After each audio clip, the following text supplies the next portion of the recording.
She came through the crowd like she knew exactly where she was going. That was the first thing Daniel Holt noticed. Not the dog herself, not even the breed, but the quality of the movement. He was standing at the cider booth at the Stowe Harvest Market on a Saturday morning in late September, with a paper cup in his hand and the specific, easy attention of a man who has no particular agenda for the next 20 minutes, and a German shepherd was coming through the crowd toward him in the way that dogs move when the people between here and there are simply the terrain and the destination has already been decided. Then she broke free of the leash. He did not have time to understand what he was seeing. She was simply there, all 82 pounds of her, graying at the muzzle, with a particular depth of amber in her eyes that he had known across 4 years and 4 deployments in places where knowing the thing next to you completely was the difference between coming home and not. She hit him at the chest, and he went back 1 step, and she was pressing against him with the full contact, shaking certainty of an animal that has been looking for something for a very long time and has found it. His arms went around her before he decided to put them there. He said her name once, quietly, into the thick fur at the crown of her head. He was not going to tell you what his voice sounded like when he said it. Some sounds belong to the person who made them. Atlas. The cider was on the ground. He did not notice for several minutes. Before we go any further, tell us where you're watching from in the comments below. If this story reaches you, please subscribe and follow it until the very end. What happened after Atlas found Daniel Holt at the Stowe Harvest Market and what her 10 years had contained is something the people of Stowe, Vermont are still talking about. Stay with us. Daniel Holt was 42 years old and had been in Vermont for 3 years, which was long enough to understand why people came here and stayed. He was not a large man by the standards of his former profession, 6 feet, controlled and lean, with a specific economy of movement of someone who has trained his body as a precision instrument for so long that the precision has become structural rather than maintained. His hair was dark with silver threading through it that had arrived in the last few years with the particular indifference of gray hair to anyone's preferences about its timing. His face had the weathered, specific quality of a face that has spent years in wind and sun and cold without vanity, and his eyes were a clear, steady brown, not the dramatic pale of some men's eyes, but the kind of brown that goes very still when it is paying attention and is always paying attention. The specific brown of a man who has learned to read the world carefully because careful reading kept people alive. He had been Chief Petty Officer Daniel Holt, SEAL Team 3, for 15 years. 3 deployments to Afghanistan, 2 to Iraq. 1 classified operation in the Philippine archipelago that did not appear on his public record and was not going to start now. He had come home from that last deployment, 14 months after he left, cleared medical, and been told by his then-girlfriend Sarah, by voicemail, which was the method she had chosen for reasons that told him everything he needed to know about how the conversation would have gone in person, that she had moved to Portland, that their relationship was done, and that she had taken Atlas because she had not been willing to leave a dog alone in an apartment for 14 months and had become attached. He had come home to an empty apartment and a voicemail, and the specific, unlocated grief of a man who has returned from a place where everything was clear and has arrived in a place where nothing is. He had tried to find Atlas. For the first 2 years, he had tried consistently, calling Sarah, who eventually stopped picking up, contacting the vet clinic that had Atlas's records in Portland, reaching out to the military working dog adoption program to flag that his adopted Mad WD had been surrendered by an unauthorized secondary party. The program had opened an inquiry.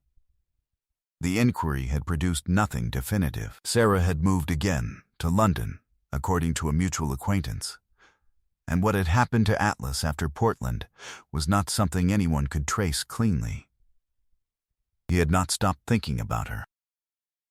But after 10 years, thinking about a thing and looking for it are different activities, and he had been doing the former and not the latter.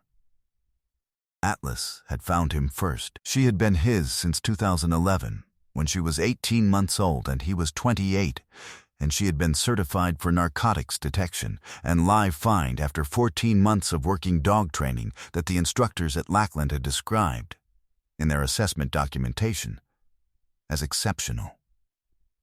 She was a German Shepherd of the deep amber and black coloring that the breed produces at its best. A coat so thick and well layered that water and cold moved over it rather than through it.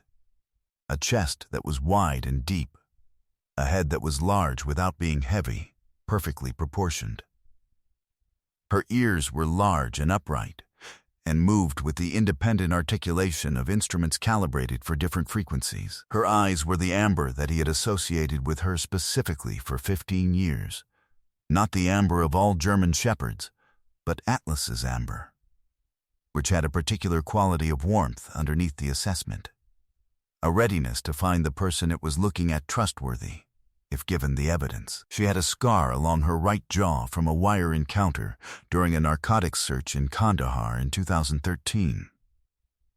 She had a notch in her left ear from the same deployment, different incident, that had required 4 stitches, and that she had managed with the complete indifference to personal inconvenience that had characterized her approach to everything difficult. She had been retired from service in 2014 with a specific, honored status of an animal that has completed its working life with a record that required 2 pages to document. Daniel had adopted her immediately. She had been his civilian dog for 2 years before the last deployment, and in those 2 years she had simply continued to be Atlas, organized, present. Reading every environment she entered with the full spectrum attention of an animal whose capabilities do not clock out when the paperwork says they do. She was 11 now. The muzzle had gone the silver gray that age brings to these dogs, and the movement had the deliberate quality of an animal spending its energy with intention, but the eyes were the same. The same assessment, the same warmth underneath it. The same dog. Her name, in the Vermont German Shepherd Rescue's records, was Bella. It had been given to her by a foster family in Burlington who had received her 8 months ago from a surrender, and who had been unable to keep her permanently due to a landlord's pet policy. Before Burlington, she had been at the rescue's intake facility for 6 weeks, surrendered by a man named Preston Glover, who had described her to the intake coordinator as a retired breeding female, good temperament, no longer productive. The intake coordinator, a woman named Carla Denning, had noted in the file that the dog's temperament was excellent and that her physical condition was below what it should be for her age. Underweight, coat in poor condition from a nutritional deficit, some evidence of chronic stress in her behavior around enclosed spaces. Carla had also noted, when she had looked inside the dog's left ear during the intake examination, a marking that she had not seen before and had photographed and sent to a contact at the American Working Dog Association for identification. The contact had called back within an hour. "Military working dog registration," she had said. "This dog is in the DOD system." Carla had filed an inquiry with the MUWD program. The program had pulled Atlas's record. The record showed adoption by Daniel Holt, an address in San Diego that was 9 years out of date, and an inquiry flag from 2015, noting that the dog had been removed from the approved placement by an unauthorized party, and the case had been marked unresolved. Carla had been trying to locate Daniel Holt for 7 months. She had found him 3 months ago, a current address in Stowe, Vermont, and had sent a letter.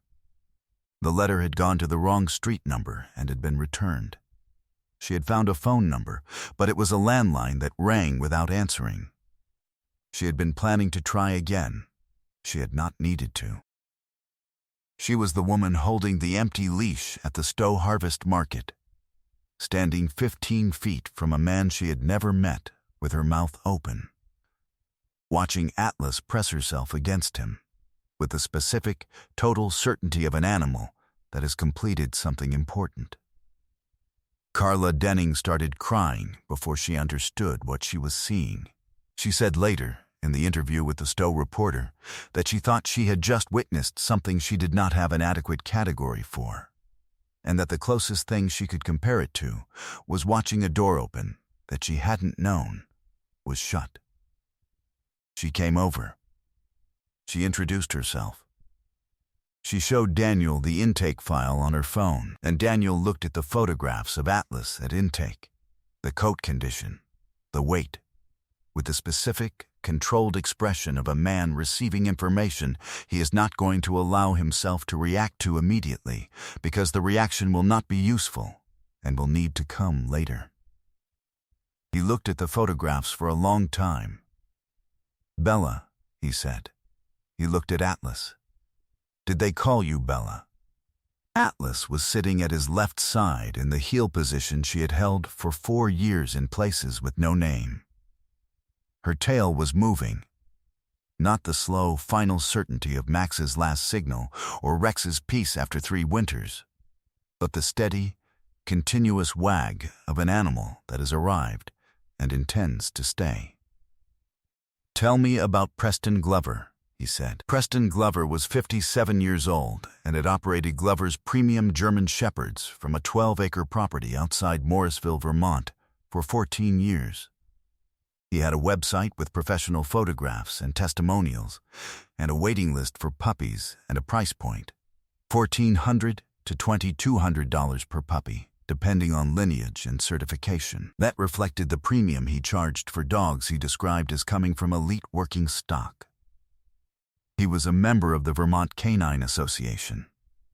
He attended the Lamoille County Agricultural Fair every year with a display table and printed brochures. He had acquired Atlas in 2017, 3 years after she had left Daniel's authorized custody, and 2 years after she had been surrendered by Sarah in Portland to a rescue organization that had placed her with a Glover operation contact, who had represented himself as an approved placement family.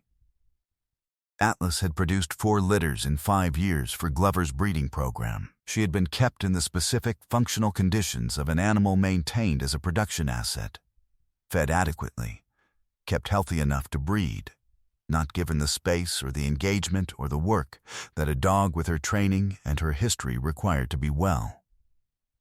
Carla Denning had been to Glover's property once, 2 years prior, when a complaint from a puppy buyer had prompted an inquiry about the health documentation provided with a litter.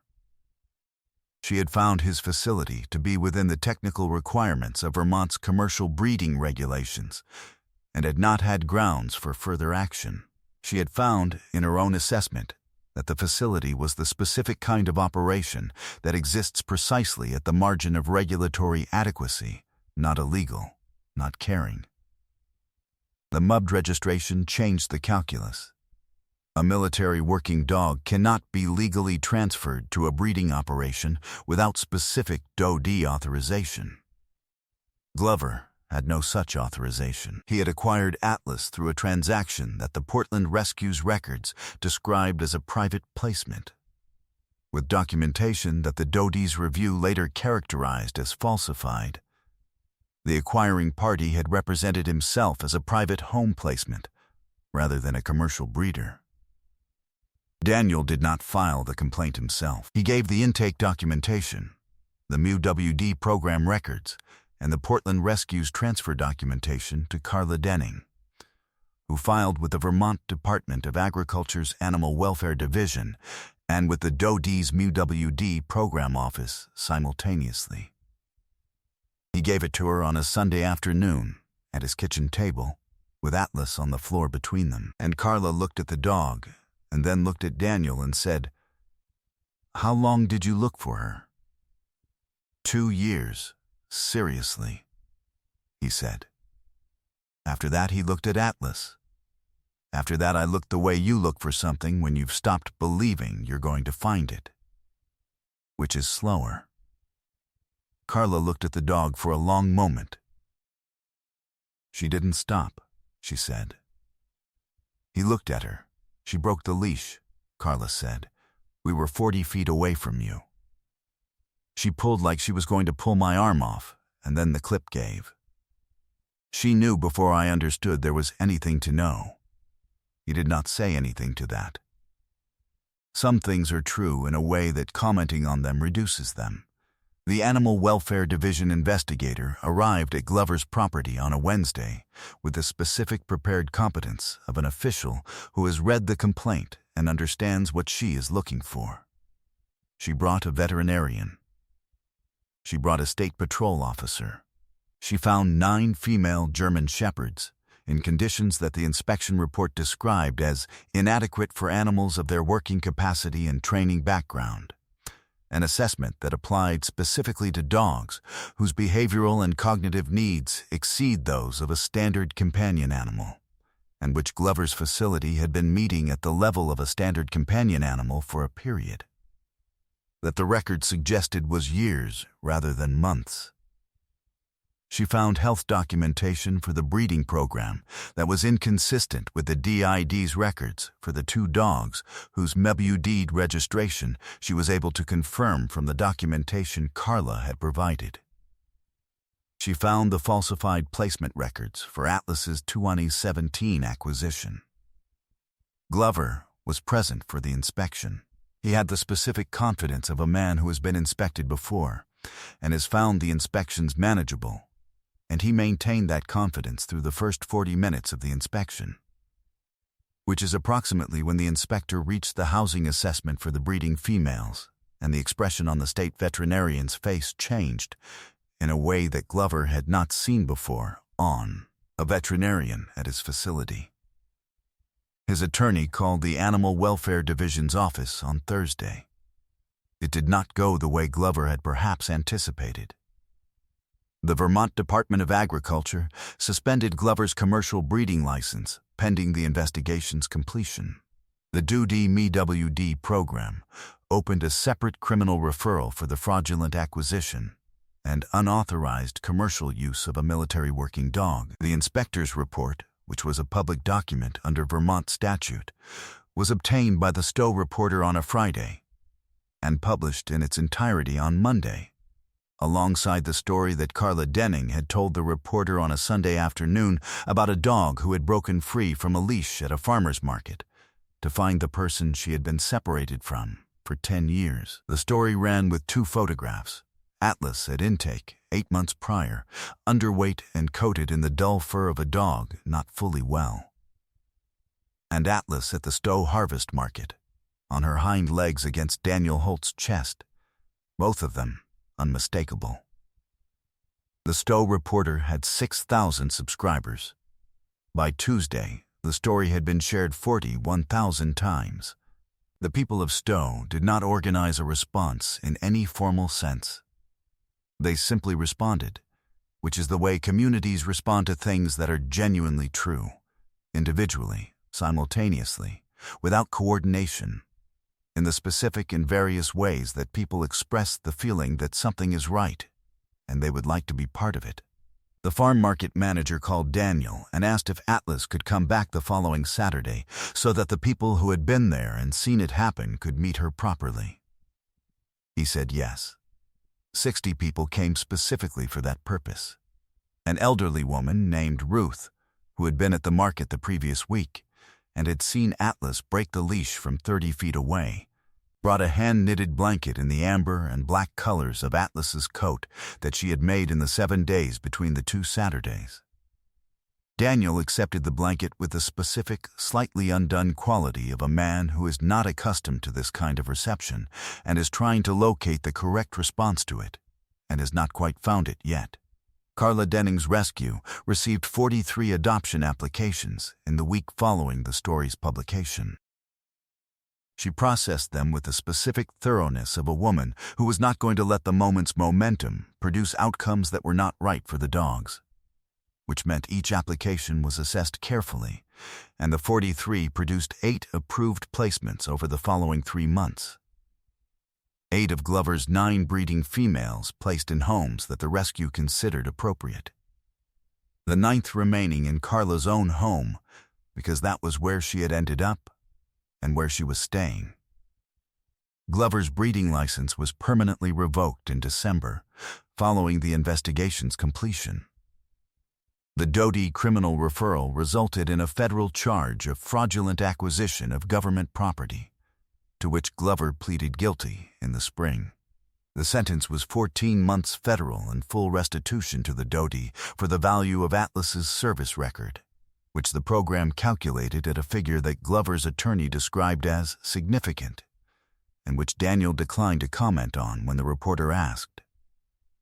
By the following September, 1 year after the market, 1 year after the cider on the ground and the amber eyes he had known for 15 years, the life on the 40 acres outside Stowe had the specific, inhabited quality of land that is being attended to by someone who intends to stay.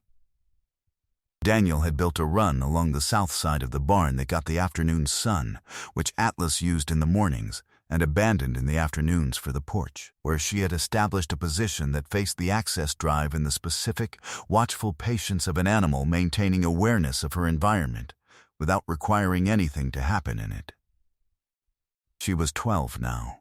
The silver had spread from the muzzle to the sides of her face and the tips of her ears, and she moved with the deliberate dignity of an old animal that has made peace with the pace available to it, without making peace with doing less than the pace allows.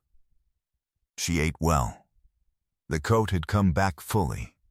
The thick, layered amber and black that had been dull at intake and was now what it was supposed to be, which Daniel had watched return over the months with the specific satisfaction of watching something be restored to what it was always supposed to be. She slept at the foot of his bed.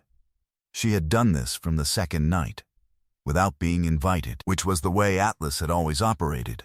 She assessed the situation, determined the correct course of action, and took it, and if you had a different opinion you could express it, and she would consider it and proceed as she had decided. This had been true in Kandahar. It was true in Stowe. He had not attempted to have a different opinion. On the first Saturday of every month he drove to Carla Denning's rescue in Burlington and helped with whatever needed doing: training assessments, facility maintenance, the specific practical work of an organization that is larger than its resources and requires people who can do things without being managed. He had become, over the year, the person Carla called when a dog with working dog background was surrendered and needed someone who understood what that background meant, what the dog's specific needs were, what the specific loneliness of an animal built for purpose and deprived of it looked like, what the difference was between an animal that was manageable and an animal that was well. Atlas came with him on those Saturdays. She moved through the rescue facility with the senior, authoritative calm of an animal that has determined the space is acceptable and is observing the proceedings from a position of mild but genuine interest. The dogs there responded to her the way dogs respond to something they recognize as having more experience than they do, with a particular, respectful attention that was different from how they responded to other dogs. Carla watched this once from the doorway and said, without looking away from the dogs, "She's telling them it gets better." Daniel looked at Atlas. Atlas was looking at a young Belgian Malinois that had been surrendered by a law enforcement K9 unit the previous week and was in the specific, agitated uncertainty of a working dog that has lost its structure and has not yet found the new one. The Malinois looked at Atlas. Something in his posture changed, not relaxed, not resolved, but slightly less alone. Atlas held his gaze for one more moment, and then looked away with the specific, unhurried patience of an animal that has made its point and is content to wait for it to be received. "Yeah," Daniel said. "I think that's what she's doing." He thought sometimes about the 10 years. Not with bitterness, that was not how he was built, and the years had confirmed rather than altered the building, but he thought about them with the specific, careful attention that he gave to things that were true and required accounting. Atlas had spent 5 of those years producing litters in a facility outside Morrisville that had not known what she was. She had been Bella. She had done what was required of her, and had been adequate to the conditions, and had not, as far as anyone could determine, stopped being Atlas, had not lost the training, the bearing, the specific amber attention that had recognized him at 40 feet in a crowd of strangers on a September Saturday. He thought about that most of all. 10 years. Different name, different handlers, the movement through Portland and through wherever Sarah had taken her before that, and through Glover's property, and through the Burlington rescue. And she had come through the crowd at the Stowe Harvest Market like she knew exactly where she was going. Because she did. He did not have an explanation for this that fully satisfied him, and he had decided that the lack of a satisfying explanation was not a problem but simply the accurate description of something that exceeded the available explanations. Some things are like that. He had learned to be at peace with those things. The years had taught him that, too. Atlas, on the porch, raised her head at the sound of his boots on the gravel. Her ears came forward, her tail moved once, the slow, certain, full movement of an animal that has identified the incoming variable and categorized it correctly and is content. She already knew who it was. She always had. Sometimes God does not end the separation on our schedule. Sometimes He lets 10 years pass. 10 years of different names and different hands and different rooms. And the thing that was lost remains lost for exactly as long as it takes for the right Saturday morning to arrive.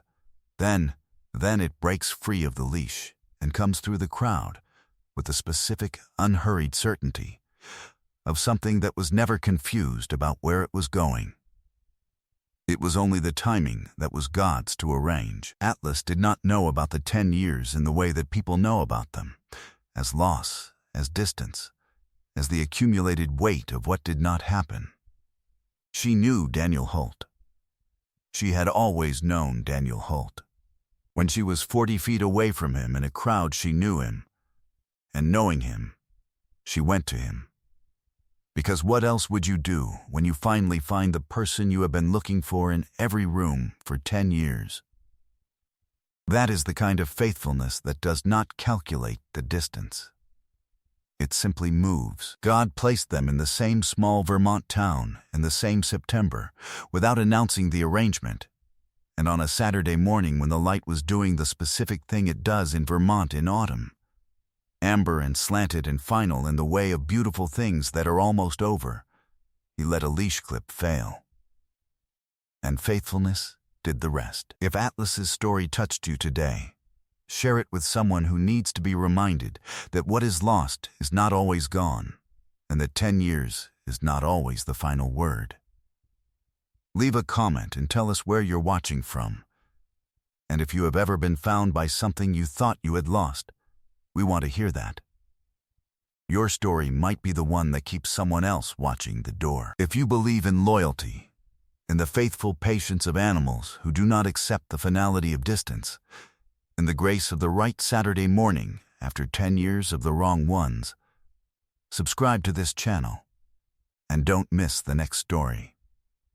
May God bless you, protect your family, and return to you what was taken in His time, which is the right time, which is the time that ends on a September morning with a broken leash and amber eyes that never forgot your face. You are not forgotten. You are being found.